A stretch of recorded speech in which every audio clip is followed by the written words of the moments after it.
Our gospel text for today is taken from the Gospel of Matthew chapter 12, verses 38 to 42, and contains what we might call a very bad word.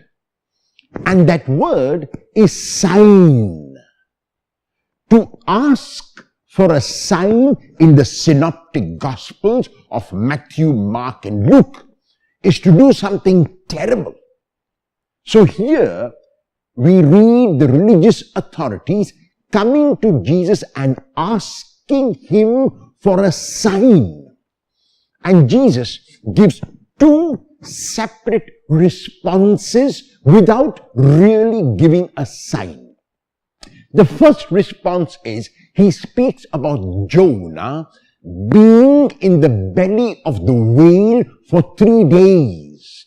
And even as Jonah was in the belly of the sea monster for 3 days and 3 nights, Jesus is making a reference to himself as being in the belly of the earth for 3 days and 3 nights. That is, the time when he will be crucified, the time when he will be hung on the cross, the time when he will die on the cross and be raised from the tomb in which he is buried.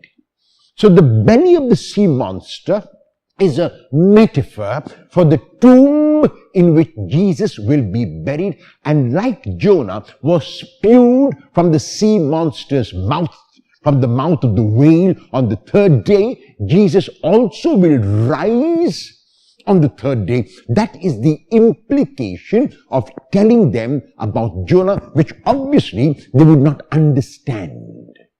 The second point which Jesus makes is how people responded to the proclamation or even the preaching of Jonah to the people of Nineveh. Jonah was sent to the people of Nineveh because the city of Nineveh was going the wrong way. And so God sent Jonah as his prophet to speak on behalf of God and to tell the people of Nineveh to turn their lives around. And the people paid heed to the words of Jonah, beginning from the lowest person right up to the king of Nineveh. Everyone repented.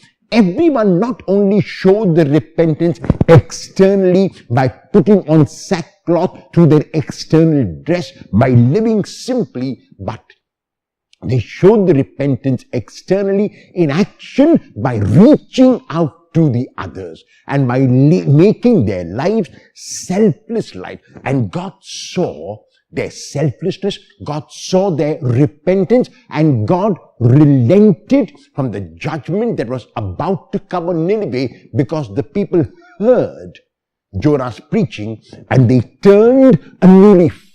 The second example in the same vein which Jesus gives is about the Queen of Sheba, who is called here the Queen of the South. The Queen of Sheba, or the Queen of the South, heard about Solomon. And she only was told about how wise Solomon was and how he could discern and how he was blessed with the gift of wisdom by God. She had heard about this. But the hearing did not satisfy her. What she wanted to do was she wanted to see for herself. So she took the trouble to come all the way from Sheba to Israel, and she encountered Solomon. The point which Jesus makes about these two is first the action which the people of Nineveh were spurred on to. They moved on to action, and the action which the Queen of the South was spurred on to.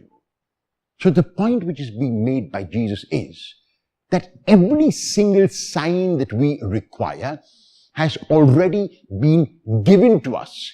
What is required on our part now is action, like the people of Nineveh, to turn over a new leaf, and like the Queen of the South, to show not only by hearing, but also through our doing that we believe and want to experience.